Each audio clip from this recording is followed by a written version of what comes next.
Bien-aimés dans le Seigneur, bonjour, bonjour, bonjour, bonjour, bonjour famille, bonjour enfants de Dieu, bonjour tout le monde, bonjour au nom tout-puissant de Jésus-Christ de Nazareth, à la gloire de Dieu mon Père. Bonjour encore, bonjour, bonjour, bonjour, bonjour, l'apôtre Guy vous salue, le Seigneur Jésus-Christ vous salue, Dieu le Père vous salue, bonjour, bonjour, bonjour, bonjour, bonjour et bonjour encore. De quoi allons-nous parler aujourd'hui? Nous allons parler de la création qui aime les enfants de Dieu. Toute la création aime les enfants de Dieu. Toute la création doit aimer les enfants de Dieu. Dieu a commandé à la création, à toute la création, d'aimer les véritables enfants de Dieu, qu'on appelle les enfants révélés de Dieu. Dieu a imposé à toute la création, sans exception, d'aimer les enfants révélés de Dieu pour servir les enfants révélés, c'est-à-dire les enfants véritables de Dieu. C'est de ça que je veux vous parler. C'est-à-dire, avant les enfants révélés de Dieu, avant ceux-là en Christ, que le Seigneur Jésus-Christ appelle les enfants de Dieu, c'est-à-dire ceux qui ont l'esprit de Christ, qui crient en eux Abba, qui crient en eux Père, ces enfants de Dieu-là, Dieu a commandé à toute la création de se mettre à leur service. Dieu a commandé à toute la création de les servir, d'être leurs serviteurs. Tout ce qui a été créé par Dieu et tout ce qui a été créé par les hommes ont reçu pour mission, pour ordre de se mettre au service des enfants révélés, c'est-à-dire des enfants véritables de Dieu. C'est ce que l'apôtre Paul rend par toute la création, attend avec un ardent désir la révélation des enfants de Dieu.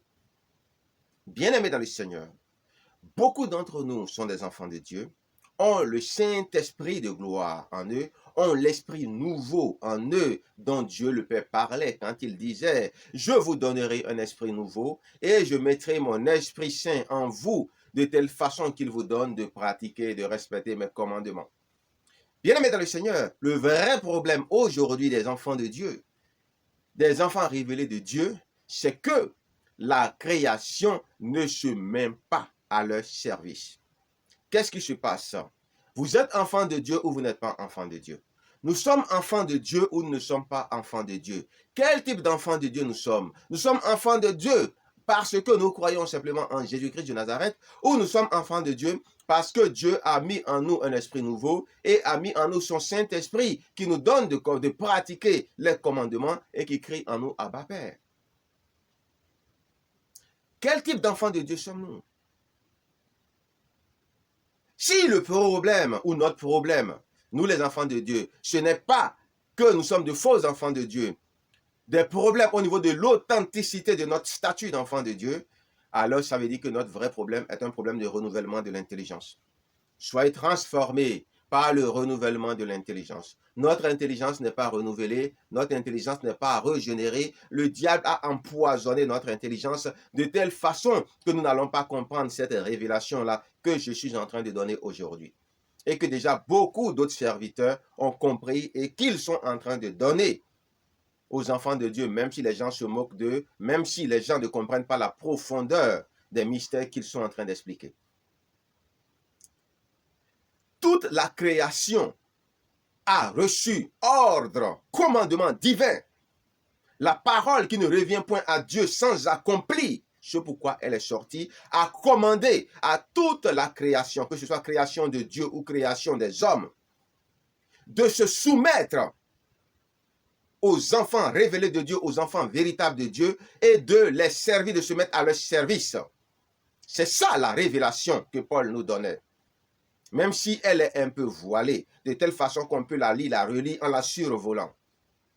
L'apôtre Paul nous révèle que Dieu a commandé à tout ce qui est création, créativité, créature, de se soumettre à l'autorité, à la divinité des enfants de Dieu, qui sont eux aussi des petits dieux avec des minuscules. C'est l'ordre que toute la création a reçu. Et la création tout entière dit, mais où sont-ils, nos maîtres? Où sont nos maîtres, les enfants de Dieu? Dieu a des enfants, mais on ne les voit pas. Où sont-ils? Enfants de Dieu, où êtes-vous? Enfants de Dieu, où êtes-vous? Nous sommes au chômage. Nous sommes au chômage. Nous sommes au chômage. Pourquoi? Parce que nous sommes utilisés par de faux maîtres. Nous sommes utilisés par des bandits. Nous sommes utilisés par des mercenaires. Nous sommes utilisés par des voleurs. Nous sommes abusés par le diable qui est à la tête des brigands, des assassins, des séducteurs, des bandits. Pourquoi?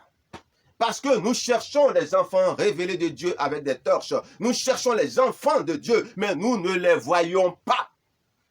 Où êtes-vous? Nous avons reçu mandat, nous avons reçu ordre, nous avons reçu commandement, nous avons reçu arrêt royal, divin, de nous mettre à votre service fidèlement. Mais on ne vous voit pas, on ne vous entend pas. Vous dites que vous êtes là, mais révélez-vous, révélez-vous à nous, révélez-vous à nous. Utilisez votre autorité spirituelle, utilisez votre pouvoir de commandement, utilisez votre pouvoir de proclamation et donnez-nous des ordres et nous nous mettrons à votre service si vous êtes réellement des enfants de Dieu, des enfants révélés, des enfants véritables de Dieu. En vérité, je vous le dis, c'est seulement à un enfant de Dieu que toute la création peut être fidèle. Parce que la création a reçu mandat divin d'être fidèle à un enfant de Dieu.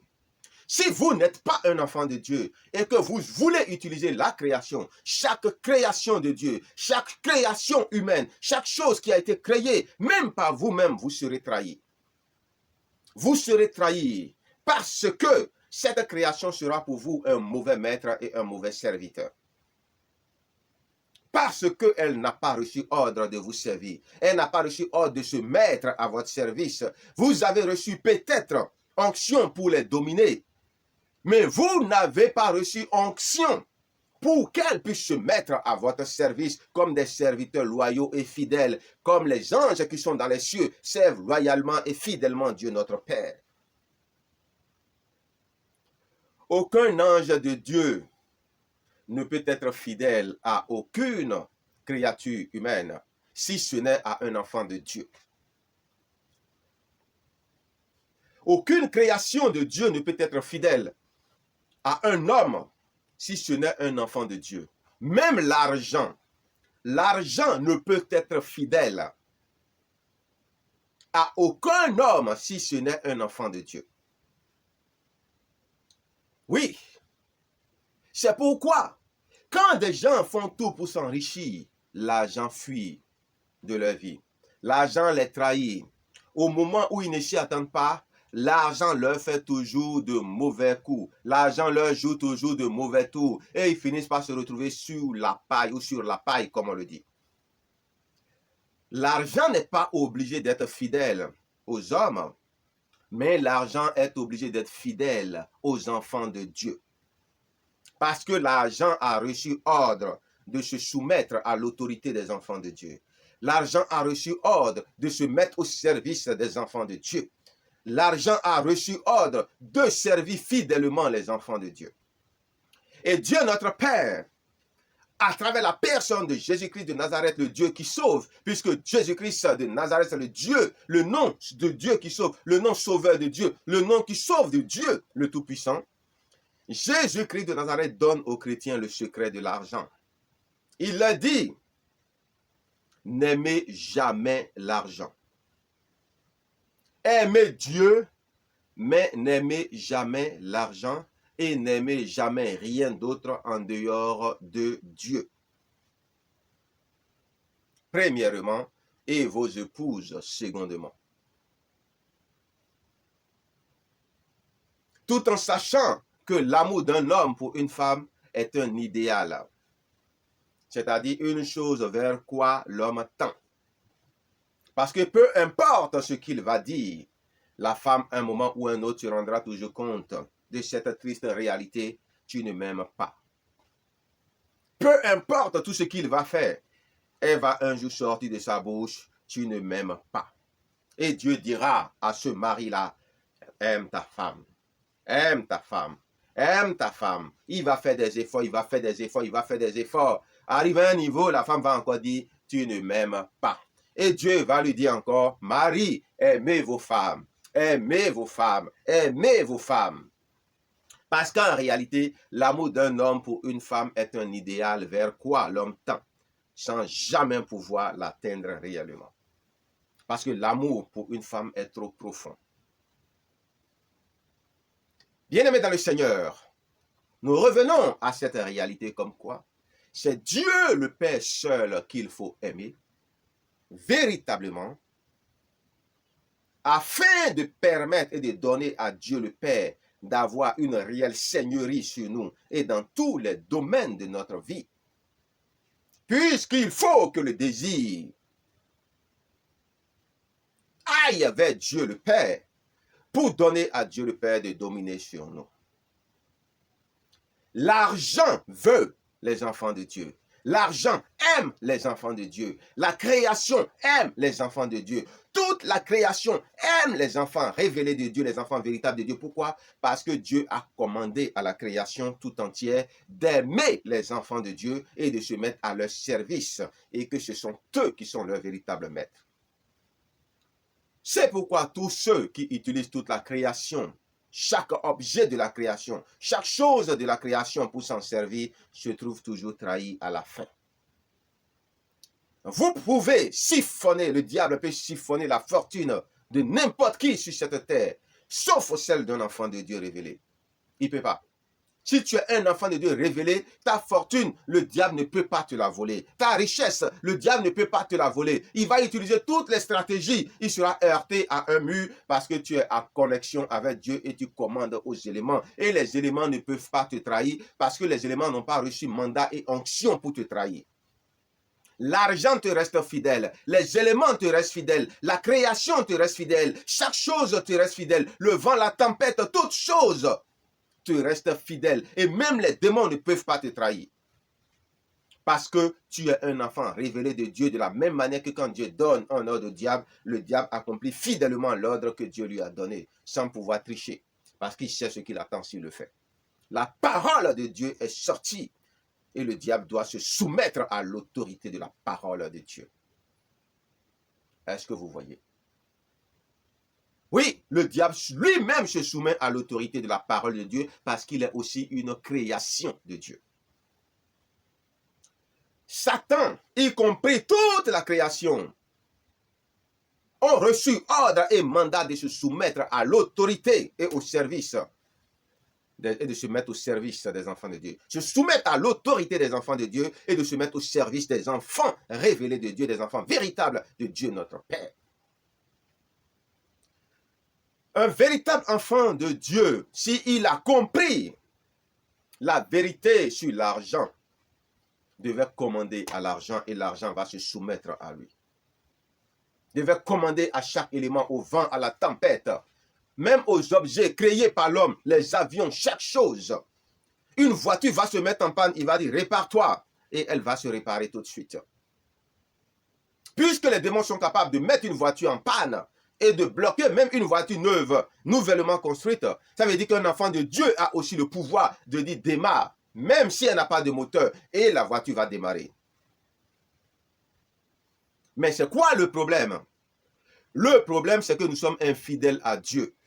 Le problème, c'est que nous ne sommes pas soumis à la seigneurie de Dieu. Le problème, c'est que nous ne faisons pas les désirs et volontés de Dieu. Vous voyez, quand le Seigneur Jésus-Christ a voulu donner la définition de l'amour, il a dit, si vous m'aimez, ne me faites pas les yeux doux. Ça, je paraphrase. Ne me dites pas, moi je t'aime, je te l'aime. Ça, j'en ai rien à cirer de ça. Si vous dites vraiment que vous m'aimez, alors pratiquez mes commandements, gardez et mettez en pratique mes commandements, mes préceptes. Et ça, l'amour pour Dieu. Pourquoi? Parce que quand vous allez connaître les préceptes de Dieu, les commandements de Dieu, les lois de Dieu, vous allez opérer dans le surnaturel et les éléments vont vous obéir. Et là, vous allez manifester la divinité qui est en vous. Vous allez opérer facilement dans l'univers des miracles et des prodiges. Mais le problème, c'est quoi? C'est qu'on n'a pas compris qu'en réalité, il est très important pour nous de connaître la parole de Dieu. Il est très important pour nous de connaître les lois spirituelles qui régissent chaque chose. De connaître l'essence de chaque chose. Vous avez besoin de l'argent, vous devez connaître comment l'argent fonctionne. Vous avez besoin de l'argent, vous devez savoir ce que c'est que l'argent. Vous avez besoin de l'argent, vous devez savoir comment créer de l'argent, comment produire de l'argent, produire des richesses. Vous avez besoin de l'argent ou des richesses. Vous devez savoir comment ça fonctionne, ça opère selon quelle loi spirituelle et quelle loi physique. Vous devez connaître toute la vérité à propos de l'argent. Et beaucoup de personnes dans le monde ne prient pas, ne jeûnent pas, ne font rien du tout, maudissent Dieu tous les jours et pourtant sont riches. Mais, sachez une chose, l'argent leur fera toujours ce qu'on appelle des coups de pute. L'argent les trahira toujours. Pourquoi? Parce qu'ils vont finir par tomber amoureux de l'argent. Et le filet de l'argent est un peu comme le filet de la femme. Quand tu es pris au filet de l'argent, comme tu es pris au filet de la femme, qui est plus amer que la mort, et que seul Dieu peut te sortir de ça, tu ne sauras pas quoi faire. L'argent va te dominer. L'argent aura seigneurie sur toi et l'argent va te détruire. Pourquoi? Parce que l'argent n'a pas reçu ordre et onction de te servir, de se mettre à ton service, mais l'argent t'a fait croire qu'elle veut faire affaire avec toi. L'argent t'a fait croire. C'est-à-dire que vous pouvez faire affaire et à la fin, qu'est-ce qui se passe? L'argent te trahit. Pourquoi? Parce que tu as fini par l'aimer et l'argent domine sur toi. Et c'est valable pour chaque élément de la terre. Tu dois connaître la vérité sur chaque chose pour que cette vérité t'affranchisse. Vous connaîtrez la vérité et la vérité vous affranchira. Premièrement, ce qu'on doit comprendre par cette parole, c'est que Jésus-Christ de Nazareth est la vérité. Et si on reconnaît en Jésus-Christ de Nazareth, si on connaît que Jésus-Christ de Nazareth est la vérité, que Jésus, ça dit quoi? Dieu vivant, Jésus-Christ de Nazareth, le Fils de Dieu, Jésus-Christ de Nazareth, le Sauveur de l'humanité, Jésus-Christ de Nazareth, le nom de Dieu qui sauve, le nom sauveur de Dieu révélé à l'humanité en son temps, Jésus-Christ de Nazareth va vous sauver. C'est ça, connaître la vérité, pour que la vérité vous affranchisse. Parce qu'il a dit, je suis la vérité. Je suis la vérité. Vous me connaissez. Si vous connaissez que Jésus-Christ de Nazareth est la vérité, et que c'est la vérité qui peut vous sortir de tous vos mensonges, de toutes vos servitudes, de tous vos esclavages, de toutes vos condamnations, et que c'est la vérité qui peut vous libérer, vous affranchir, il vous libère, il vous affranchit. C'est la première compréhension générale que beaucoup de personnes ont de cette parole. Et c'est la meilleure des compréhensions. Jésus-Christ est la vérité, Jésus-Christ sauve. Jésus-Christ affranchit réellement de toute forme de captivité et de servitude. Seul Jésus-Christ, la vérité, libère. Si on connaît que c'est lui la vérité, c'est lui le chemin, c'est lui la vie éternelle, c'est lui la résurrection, que c'est lui le nom de Dieu qui sauve, c'est-à-dire le nom que Dieu a révélé à l'humanité pour sauver. Le nom sauveur de Dieu. Mais bien aimé dans le Seigneur, il n'y a pas que ça. Si la vérité est capable d'affranchir, ça veut dire que si vous connaissez la vérité de chaque chose, vous finirez par dominer la chose. Vous finirez par être libéré. C'est comme si en réalité, chaque élément sur cette terre nous rend captifs quelque part et nous tient en captivité. C'est comme si les créatures en réalité sont toutes captives de tous les éléments de la terre, de toutes les créations de la terre dans les domaines précis. Et que le seul moyen pour nous de sortir de chaque captivité, de nous affranchir de chaque captivité des éléments, de nous libérer de chaque captivité des éléments, c'est de connaître la vérité sur chaque élément dans chaque domaine de notre vie ou dans chaque domaine qui nous intéresse, afin que ces choses-là ne puissent pas dominer sur nous. Si nous ne connaissons pas la vérité sur une chose, nous demeurons quoi? Esclaves de cette chose. Si nous n'arrivons pas à prendre seigneurie, à triompher d'une chose, cette chose-là a seigneurie sur nous, cette chose-là domine sur nous. Alors que c'est quand on ne connaît pas la vérité sur une chose que cette chose-là triomphe de nous et que nous devenons captifs de cette chose. Est-ce que vous voyez bien aimé dans le Seigneur? Il faut connaître la vérité sur une chose afin que cette chose-là ne puisse pas triompher de vous pour que, ou de nous, pour que nous puissions dominer sur cette chose. Mais toutefois, si nous ne connaissons pas la vérité sur cette chose, alors, au lieu que ce soit nous qui dominions, qui triomphions de cette chose, c'est cette chose-là qui va triompher de nous et nous allons rester, demeurer captifs, esclaves non libérés de cette chose, tout ce de quoi on connaît la vérité, ou ce sur quoi on connaît la vérité, on finit par assujettir cette chose, on finit par maîtriser cette chose, on finit par dominer cette chose, on finit par contrôler cette chose, on finit par avoir quoi? Seigneurie, c'est-à-dire domination sur cette chose. Cette chose finit par nous aimer, les désirs de cette chose finissent par se tourner vers nous afin que nous puissions la dominer. Pourquoi? Parce que nous la connaissons, nous connaissons toute la vérité sur elle. Elle n'a plus de secret pour nous. Alors, on fait d'elle ce qu'on veut.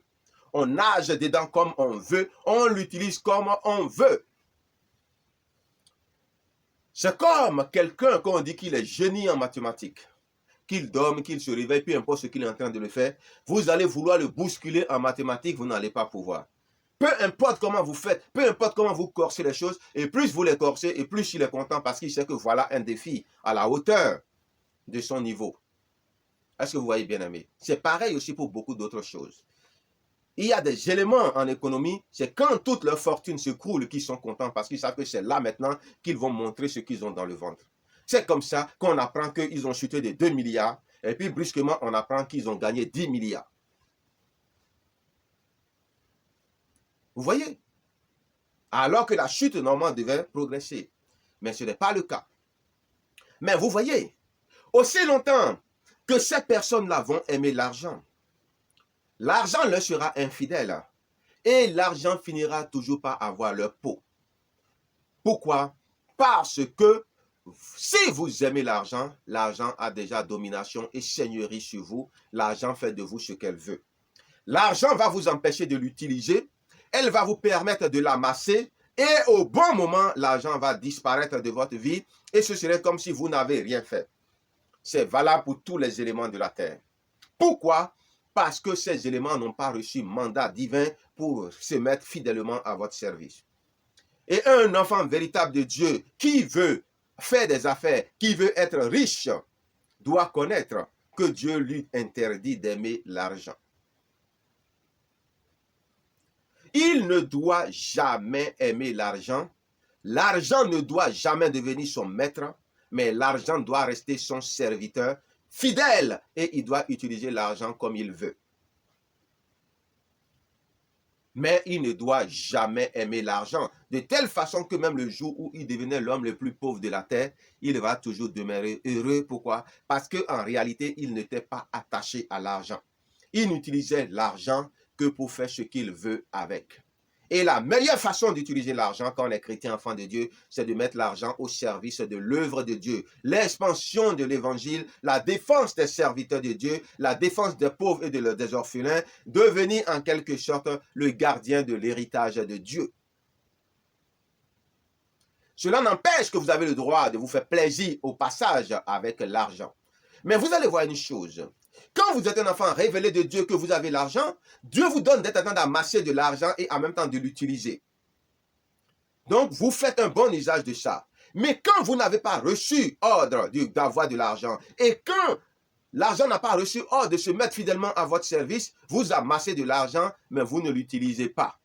Au moment où vous dites comme celui qui a aussi amassé des récoltes tout entières dans la Bible, ce dont Jésus-Christ se parlait, au moment où il a dit maintenant je vais me reposer pour en profiter, Dieu lui dit insensé, cette nuit même ta vie te sera reprise. C'est la même chose que les éléments font avec ceux qui s'enrichissent dans chaque domaine et ceux qui triomphent dans chaque domaine. Il y a des gens qui sont des concepteurs de choses importantes dont les noms sont aujourd'hui Samsung et autres, tout ça. Mais les vrais créateurs, demandez-leur si ce sont eux qui sont en train de profiter aujourd'hui de ça, non? Les Louis Vuitton et autres, ce n'est pas eux les créateurs de la marque. Mais ceux qui profitent aujourd'hui de ça, ce n'est pas eux les créateurs. Et ceux qui vont profiter du travail que ceux qui sont là aujourd'hui en train de faire, ce n'est pas eux qui sont là. Ils ont l'argent, ils ont ces richesses-là, mais je vous dis qu'ils n'en profitent pas. Ils ne savent même pas comment en profiter. Pour quelle raison? Parce que l'argent leur est infidèle. L'argent leur donne de fausses garanties. L'argent leur donne de faux espoirs. Pourquoi? Parce qu'ils aiment l'argent alors qu'ils ne doivent pas aimer l'argent. Parce qu'on ne peut pas servir deux maîtres. Si tu refuses de servir Dieu et que c'est l'argent que tu as choisi de servir puisqu'il ne faut pas servir deux maîtres, dans tous les cas, tu te fais avoir. Pourquoi? Parce que tu n'as pas le droit de faire de l'argent un maître, puisque l'argent doit rester un serviteur et non un maître. Donc là, déjà, tu t'es fait avoir. Et secondo, tu n'as pas le droit d'aimer l'argent, tu aimes l'argent, tu t'es fait doublement avoir, l'argent va te niquer, comme on le dit. Ce serait comme si tu as travaillé en vain, comme disait Ésaïe. J'ai travaillé en vain. C'est ça le secret. Il faut connaître les lois qui gouvernent chaque principe. Il faut connaître les lois qui gouvernent chaque chose. Et dès que vous avez compris le secret de cette chose, vous la dominez et vous en faites ce que vous voulez. Vous avez seigneurie, vous devenez son maître. Vous l'avez à l'œil et vous tâchez de ne pas l'aimer. C'est Dieu seul qu'on a le droit d'aimer, en vérité, en vérité. Puisqu'on ne peut pas aimer deux choses à la fois, tout le reste n'est que commentaire. Mais celui qui aime réellement Dieu et qui fait de la parole de l'Éternel ses délices, comprendra forcément tôt ou tard toutes ces vérités spirituelles que je suis en train d'enseigner et en fera bon usage. Il va profiter de l'argent. Il ne va pas amasser l'argent pour amasser l'argent. Comme un trésor dont on ne profite jamais, comme un pirate qui amasse l'argent et qui vit comme un clochard. Bien-aimé dans le Seigneur, ce que je suis en train de vous dire, c'est valable pour chaque élément de la terre. Le vent, la tempête, le soleil. Mais Gédéon n'a-t-il pas arrêté le soleil? Soleil, arrête-toi sur Gabaon. Les enfants de Dieu sont redoutables. Et c'est seulement à un enfant de Dieu que la création peut être fidèle. Regardez, Jésus-Christ vous dit, vous connaîtrez la vérité et la vérité vous affranchira. Est-ce que vous voyez?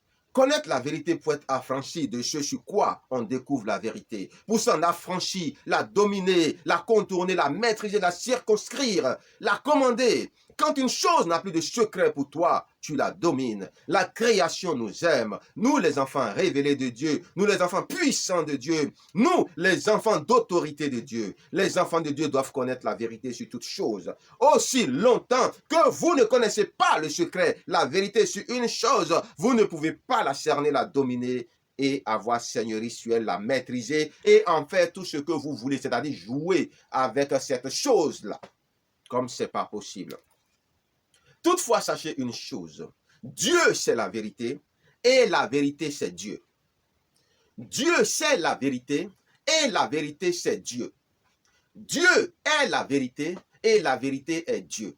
Dieu c'est la vérité et la vérité c'est Dieu. Depuis que Jésus-Christ a dit « Je suis la vérité », tout est révélé sur la divinité de Dieu. Pourquoi? Parce que c'est la vérité qui a franchi. La vérité qui commence par affranchir déjà de chaque chose qui a seigneurie sur nous et de chaque chose qui triomphe de nous. Et quand on connaît la vérité sur une chose, cette chose n'a plus de secret pour nous, cette chose n'a plus d'emprise sur nous, cette chose n'a plus de pouvoir sur nous, cette chose-là ne peut plus rien contre nous, c'est nous qui pouvons tout contre cette chose et c'est nous qui devenons maîtres de cette chose, qui la maîtrisons et qui pouvons en faire tout ce que nous voulons. Cette chose devient notre esclave et nous devenons son maître. Cette chose devient notre serviteur et nous devenons son maître, son seigneur. Nous finissons par avoir ce qu'on appelle la domination sur cette chose. Jésus-Christ nous dit, je suis la vérité, je suis la résurrection, je suis la vie éternelle. Oui, c'est Dieu le Tout-Puissant qui est la vérité. C'est Dieu le Tout-Puissant qui est la résurrection. C'est Dieu le Tout-Puissant qui est la vie éternelle. Alors si Jésus-Christ dit, je suis la vérité, ça veut dire que Jésus-Christ est Dieu. Là déjà, il nous avait révélé qu'il était Dieu et qu'il est Dieu. Mais comme nous n'avons pas réfléchi, vous savez, tout est codé dans la Bible. Tout est codé, même s'il y a d'autres qui sont simples, que même quelqu'un qui n'est pas allé à l'école peut comprendre. Je suis la vérité. Il n'a pas dit j'ai dit la vérité. Il n'a pas dit je dis la vérité. Jamais un prophète de Dieu, un serviteur de Dieu, un ministre de Dieu, une servante de Dieu, une prophétesse de Dieu, un prêtre de Dieu n'a dit je suis la vérité.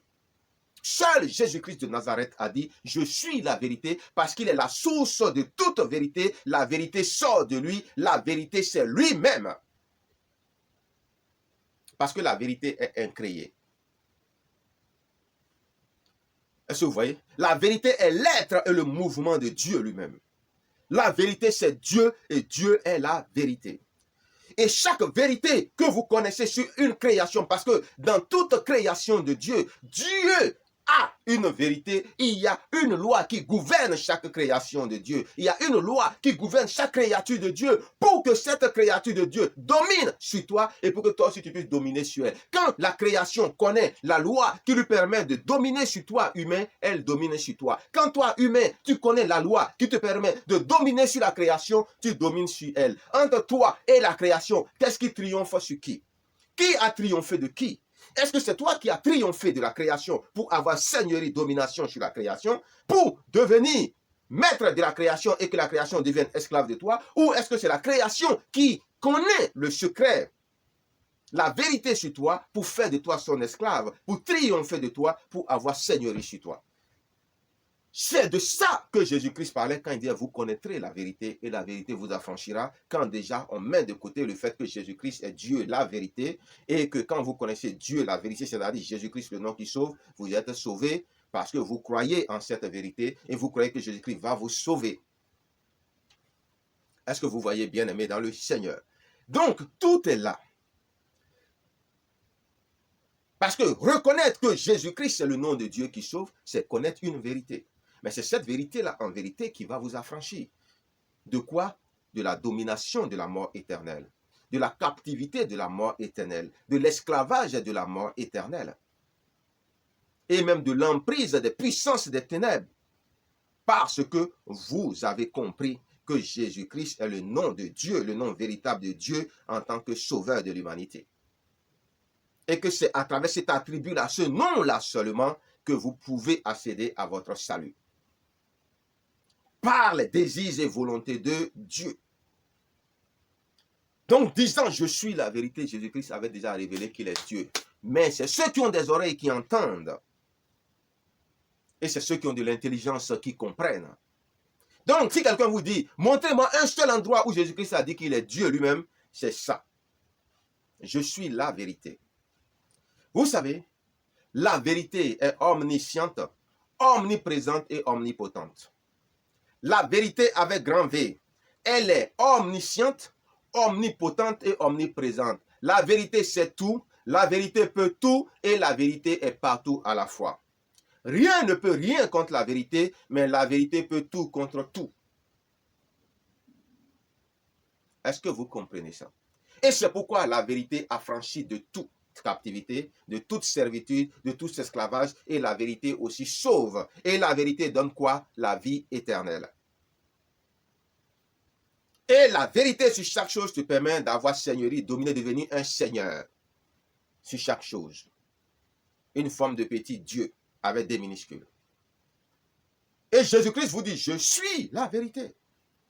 Il ne dit pas, je dis la vérité. Moi, je dis la vérité.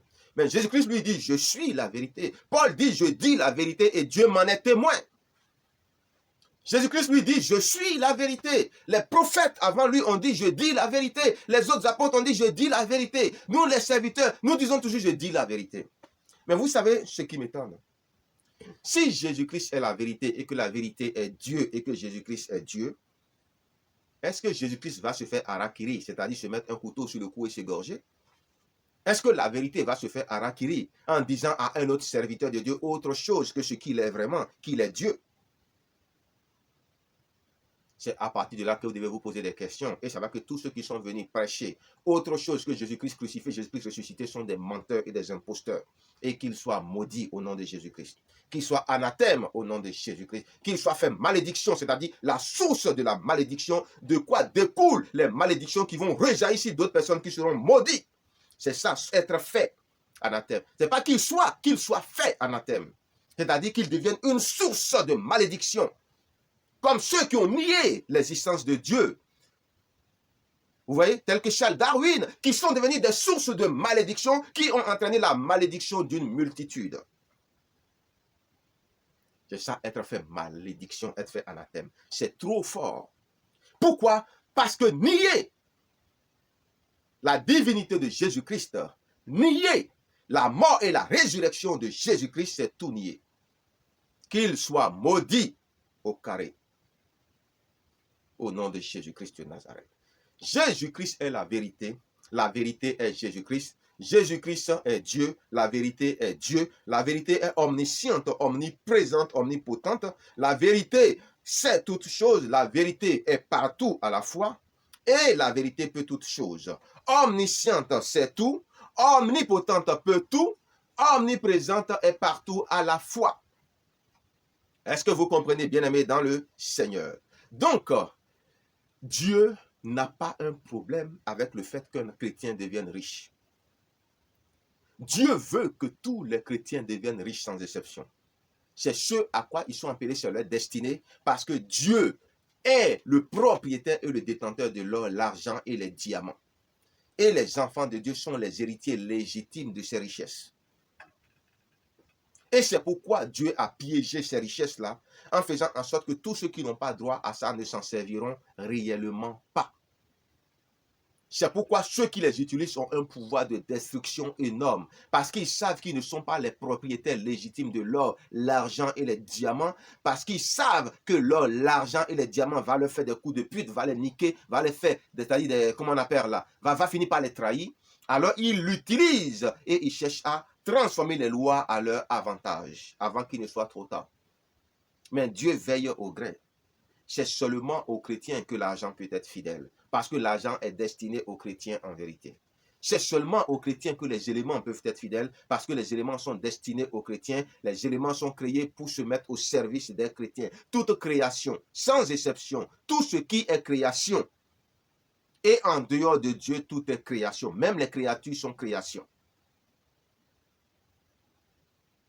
Est-ce que vous voyez? C'est Dieu seul qui ne peut pas se mettre au service de l'homme et même Dieu, il le fait souverainement parce qu'il veut bien, parce qu'il prend plaisir à ça. Mais ce Dieu tout-puissant, Jésus-Christ de Nazareth, le nom qui sauve, a donné ordre aux éléments de se mettre au service des enfants révélés, des enfants véritables de Dieu. Donc si vous n'arrivez pas à manifester votre divinité dans votre environnement, sachez qu'il y a un problème d'infidélité entre vous et Dieu et que vous n'êtes pas fidèle à Dieu et que vous ne respectez pas les lois spirituelles qui vont vous donner d'avoir seigneurie, domination sur ces choses, y compris l'argent que vous pouvez appeler à l'existence. Et je dis toujours ce que j'enseigne, c'est à moi que je l'enseigne premièrement. Parce que la parole de Dieu, il faut la dire, mais après, il faut que tout le monde l'écoute attentivement pour tirer toutes les conséquences de ces enseignements et prendre ses responsabilités. Est-ce que vous voyez? C'est très, très, très, très important, bien aimé dans le Seigneur. La vérité affranchit de toutes choses. Il faut connaître la vérité si on veut être affranchi de tout ce qui a triomphé de nous. Si on ne veut pas être esclave d'une chose, on est obligé de connaître la vérité sur ces choses. Vous voyez, les gens du monde, ils connaissent la vérité sur beaucoup de choses. Les lois de la physique, les lois des mathématiques, les lois de la chimie, ils font beaucoup de choses. Il y a de nouvelles même lois qui sortent sur de nouveaux principes à quoi les gens n'avaient jamais pensé. Vous voyez? Mais ces personnes-là, est-ce que ces personnes-là s'en servent? Est-ce que ces personnes-là profitent réellement de ça? Non. C'est seuls ceux qui sont des enfants révélés de Dieu qui peuvent réellement profiter de ça. Vous voyez? Mais le diable, qu'est-ce qu'il a fait? Le diable dit, si moi je ne peux pas en profiter, moi et mes suppôts, vous aussi vous n'allez pas en profiter. Donc le diable travaille dur pour mettre dans nos mentalités que nous n'avons pas le droit d'être riches, que nous n'avons pas le droit d'être des scientifiques, nous n'avons pas le droit d'être de grands médecins, nous n'avons pas le droit d'être des chercheurs, des inventeurs, des hommes brillants, que nous n'avons pas le droit de faire la politique, nous n'avons pas le droit d'impacter notre génération, nous n'avons pas le droit de faire des choses. Et que c'est eux seuls les maudits qui ont le droit de le faire, ce qui est faux. Parce qu'il sait que même si quelque chose nous est destiné et qu'on ne peut pas entrer en possession de ça, c'est comme si ça ne sert à rien. Si quelque chose ne t'est pas destiné et que tu entres en possession de ça, ça ne sert aussi à rien. Et c'est à ce jeu de dupes-là que nous jouons en réalité dans ce monde. Le diable utilise les choses comme l'homme regarde à ce qui frappe du regard, on croit qu'il en profite, mais en réalité, il n'en profite pas. La seule chose de quoi le diable profite vraiment, ce sont les bénédictions que Dieu nous donne, qu'il siphonne. Parce qu'il sait que ça vient de Dieu. Et tu as jeté par terre, il a pris, il a ramassé. Parce que tu ne connais pas sa valeur. Vous voyez? C'est pourquoi Dieu dit, quand tu es une personne qui ne respecte pas les lois spirituelles, quand tu ne respectes pas les choses de Dieu, quand tu parles aux éléments, les éléments ne peuvent pas t'écouter. Il y en a même qui ont dit, quelque part, qu'on ne peut pas commander aux anges. Je leur dis, c'est faux. Moi, pour ce que je sais que Dieu lui-même, il a dit avec sa propre bouche, qu'on peut commander aux anges. Les anges sont des créatures, des créations de Dieu. Et les anges sont créés pour se mettre à notre service. Et nous pouvons commander aux anges comme on commande à la création, aux éléments. Parce que quand Dieu donnait la révélation, que j'ai déjà donnée dans une de mes prédications, qui est sur YouTube, j'ai bien dit et j'ai bien lu ce que Dieu a dit en disant, Dieu a mis les anges dans le même catalogue que les éléments, la création et autres. Et que de la même manière que les éléments, la création se soumettent à nous, les enfants révélés de Dieu, c'est de la même manière que les anges aussi se soumettent à nous. Parce qu'ils sont là pour nous servir. Mais ils ne nous serviront que si nous sommes en harmonie avec Dieu. Ils ne nous serviront que si nous faisons les choses correctement, que si nous respectons les lois spirituelles et les lois physiques correctement, de telle façon que nous ne sommes pas en horreur, en abomination devant Dieu. Si nous ne connaissons pas la vérité sur ces choses-là, nous allons toujours patauger. Mais si Dieu nous révèle ces choses-là, c'est pour que nous puissions prendre conscience de ces choses. Et la première loi spirituelle qu'il ne faut pas oublier, c'est obéir à Dieu au doigt, c'est-à-dire à l'aveuglette. Obéir à Dieu au doigt et à l'œil. C'est la première loi pour pouvoir manifester sa divinité, commander toutes choses, les éléments, les anges, toutes choses, l'argent, tout, appeler tout à l'existence, manifester toutes choses. L'obéissance rigoureuse et stricte à la parole de Dieu et à Dieu. Parce qu'un serviteur de Dieu, un enfant de Dieu, doit obéir au doigt et à l'œil à Dieu, dit le Seigneur. Et Dieu est patient jusqu'au jour de notre mort. Un serviteur de Dieu doit obéir à Dieu en tout point. C'est pourquoi il y a d'autres qu'on appelle des bandits. Mais comme eux, ils respectent ces lois spirituelles, ils obéissent à Dieu. Mais vous, ils vous insultent parce que vous n'êtes pas important pour eux. Vous pensez que, voilà, ils ne sont pas des serviteurs. Vous n'avez rien compris. C'est avec Dieu que tout se joue. Si avec Dieu vous êtes en règle, il s'en fout de tout ce que vous faites de l'autre côté. C'est avec Dieu qu'il faut être en règle. Pourquoi? Parce qu'il a autorité au-dessus de vous. Vous, il s'en fout de vous. Vous ne comptez pas. Vous n'êtes rien pour lui. Parce qu'il est au-dessus de vous, il a seigneurie sur vous. Donc, il peut faire de vous ce qu'il veut. Mais il ne peut pas faire de Dieu ce qu'il veut. Quand il se soumet à Dieu, c'est pourquoi les gens, la Bible dit, fléchis genoux devant Dieu, afin de ne pas avoir à fléchir genoux devant les hommes et devant le diable. Mais si tu refuses de fléchir genoux devant Dieu, c'est-à-dire de te soumettre aveuglément aux désirs et volontés de Dieu, tu vas fléchir genoux devant le diable et les hommes. Tu vas baisser ta culotte devant les hommes. Tu vas baisser ton froc, chier dans ton froc devant les hommes, comme on le dit, et devant le diable. Parce que tu as refusé de fléchir genoux devant la seigneurie de Jésus-Christ de Nazareth. Bien-aimés dans le Seigneur, j'espère que vous avez pu comprendre quelque chose de tout ce que j'ai dit. Mais sachez une chose, la vérité est Dieu. Et sachez que la Bible n'est qu'une partie de la vérité que constitue ou que représente Dieu, la source. Dieu dit, je suis la vérité. Dieu est vérité, la Bible est la vérité. C'est-à-dire quoi? La parole de Dieu, une partie de tout ce que Dieu a d'infini et varié sur la vérité. La Bible n'est qu'un concentré de quelques paroles de Dieu. La Bible n'est qu'un concentré, un recueil de quelques vérités divines. Puisque Dieu prend aussi ce que ses serviteurs disent. Mais la Bible n'est pas la vérité, comme Jésus dit, je suis la vérité. La Bible n'est même pas la parole de Dieu, comme on appelle Jésus-Christ au ciel, la parole. Est-ce que vous voyez? Au ciel, quand on l'appelle la parole, on parle de la source de la vérité avec grand V, incréée, infinie et variée. Mais la Bible, c'est quelques leçons de vie qui sont consignées dedans, alors que s'il n'y a pas que tout. Et quelqu'un au dehors peut vous dire quelque chose qui n'est pas écrit dans la Bible. Mais qui est la vérité? Les lois physiques, les lois mathématiques, les lois chimiques, toutes ces choses ne sont pas consignées dans la Bible. Mais est-ce que c'est la vérité ou ce n'est pas la vérité? C'est la vérité. Puisque ça fonctionne, même les formules mathématiques, ce n'est pas écrit dans la Bible. Mais c'est la vérité ou ce n'est pas la vérité. Est-ce qu'on n'a pas l'habitude de dire que la parole de Dieu est mathématique en vérité? 1 plus 1 ne fait pas 2. Qui pourra dire le contraire?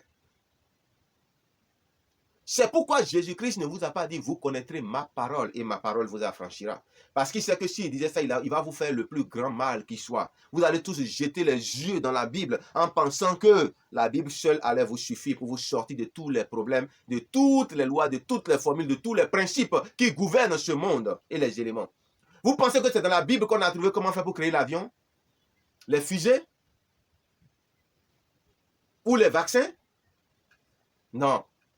Ce sont en se basant sur des principes, en se basant sur la vérité. Et c'est la vérité qui a affranchi. Vous connaîtrez la vérité et la vérité vous affranchira. C'est pourquoi Jésus a préféré parler de cette façon. Parce que la vérité est Dieu en vérité. Et Dieu est la vérité. Et c'est de la vérité que sont les vérités. Sur chaque principe, chaque élément, sur chaque chose. Et quand vous connaissez chaque vérité sur chaque chose, vous arrivez à vous en sortir. Sanctifie-les par ta parole, car ta parole est vérité. Vous voyez, il a d'abord dit sanctifie-les par ta parole. Et maintenant, après, il dit quoi? Il dit c'est ta parole qui est la vérité. Pourquoi? Il a mis la vérité au-dessus de la parole. Pourquoi? Parce que s'il disait l'inverse, on n'allait pas comprendre. Parce que la vérité n'est pas seulement ce qui est dans la Bible, mais c'est au-delà de ça. C'est-à-dire tous les principes, toutes les lois qui ont permis de régir l'univers.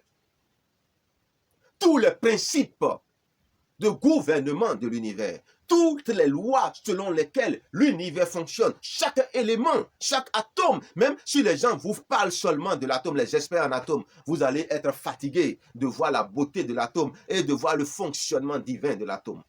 Simple atome invisible. Vous voyez? Vous connaîtrez la vérité et la vérité vous affranchira. Vous connaîtrez le Dieu véritable. Et le Dieu véritable vous affranchira. Le Dieu véritable s'appelle Jésus-Christ de Nazareth parce qu'il nous a dit, je suis la vérité. La vérité est Dieu, Dieu est la vérité. Vous connaissez la vérité sur chaque chose. Vous croyez que c'est dans la Bible seulement vous allez trouver la vérité, vous avez menti.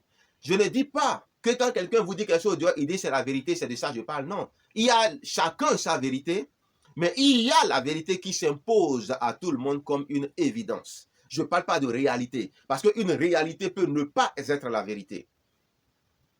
Il y a la réalité et il y a la vérité. La réalité peut être un trafic, quelque chose de contourné, quelque chose de manipulé pour s'imposer à des gens comme une évidence. Mais la vérité est au-dessus de tout ça parce qu'on n'est pas obligé de nous soumettre à cette réalité, mais on peut rester dans la vérité. C'est comme ce qui se passe actuellement, les choses qu'on veut qu'on accepte actuellement, la manière dont on veut qu'on vive actuellement, qui est la réalité, mais qui n'est pas conforme à la vérité, qui est inscrite dans la parole de Dieu. C'est à vous de choisir de vivre selon la réalité ou selon la vérité. Mais Jésus-Christ dit que ce n'est pas la réalité qui sauve, mais c'est la vérité qui sauve. Ce n'est pas la réalité qui permet d'avoir domination sur les choses, mais c'est la vérité de chaque chose qu'on connaît qui nous permet d'assujettir cette chose-là, de maîtriser cette chose-là, d'avoir domination sur cette chose, d'avoir seigneurie sur cette chose, de cerner cette chose-là et d'en faire tout ce qu'on veut, de la servir, la sujetter. Est-ce que vous voyez?